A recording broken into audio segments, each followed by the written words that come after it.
ఇది పీడ పండుగ అది పోయేది పోంగా నన్ను ఇట్లా చేసి కట్టం చేసుకోండి నట్టం చేసిపోయింది.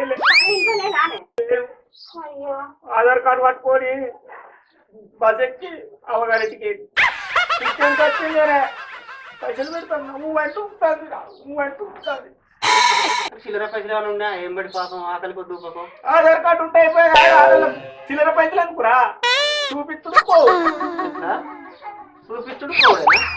ఆధార్ కార్డు చూపిస్తే వీడెక్కుతాడు అంటే సత్యన్న అది ఆధార్ కార్డు పట్టుకొని తురుమన్నాయే. అబ్బా మోగోడు తెలే వీడేమన్నా తక్కువనా? వచ్చిన 6 రోజులకు అదే ఆధార్ కార్డు పట్టుకొని నీ పిల్లని కూడా ఏం చేయాలా నువ్వు చెప్తాను ఎవరన్నా కాదు. అయినా సత్యన్న మన ఇద్దరేమే మాట్లాడుకోవాలా ఈ ఆధార్ కార్డుల కోసం. అరే రమేష్ ఈ ఫ్రీ బస్ పెట్టినాక ఇది పేదోళ్ళకు మనకి పనిచేస్తుంది అనుకున్నా కానీ ఆఖరికి మన పిల్లలకి ఇట్లా పనిచేస్తుంది అనుకోలేదురా. పిత్తుకు తగ్గుకుంటారా పొద్దుల బస్ పోతారు సాయంత్రం బస్కి వస్తారు. సత్యన్న మొన్న దూరపిల్ల అంగట్ల చూసిందే ఆధార్ కార్డు పట్టుకొని బస్సు దిగుతుండ్రు అంగట్లా పోతుండ్రు కూరగాయలు కొనుక్కుంటుండ్రు మళ్ళీ బస్ వచ్చారు బస్ ఎక్కి పోతుండ్రు. అరే రమేష్ ఈ ఆడోళ్ళు గిట్లా అయిపోయినారా?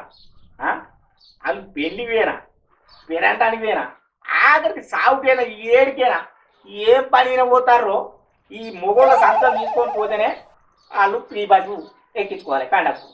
లేకుంటే పైసలు తీసుకోవాలరా. గట్ల అయితే ఈ ఆడోళ్ళు కంట్రోల్ కట్టారా భార్య. లేకపోతే పిత్తుకు తగ్గు పోతారు మనం ఎత్తిస్తారు మళ్ళీ వస్తారు. గిట్లా చేసారు అనుకో మన మొగోడు సంతకం ఉంటేనే ఏం పని విన పోతాడని కాగితం రాసుకొని చూపిస్తే అప్పుడు కండక్టర్ ఫ్రీ బస్ పెట్టాలి లేకుంటే టికెట్ కొట్టాలి. గట్ట చేయాలరా. రేపు సిట్టి కాడ మన మొగోళ్ళు అంతా ఇది ఒక మొగోళ్ళ సంఘం పెడదాం అందరం చేస్తాం. ఏమంటారులా మన మొగోళ్ళు అంతా కలిసి మన సంతకాలు ఉంటేనే ఎక్కించుకోవాలి. అగో ఇయో ఇది మనం ఒక బ్యానర్ గ్రూప్ పెట్టుకుందాం అట్లా చేస్తాం. ఏమంటారు అందరూ కింద కామెంటరీ. ఈ ఆలోచన ఏదో మంచిగుండదే కానీ ఇట్లాంటి ఆలోచన ప్రతి ఒక్క మొగోళ్ళ ఖర్చుగా మంచిగుండే. అందుకేరా ఈ మొగోళ్ళకి వచ్చింది. ఇప్పుడు నాకు కొద్దిగా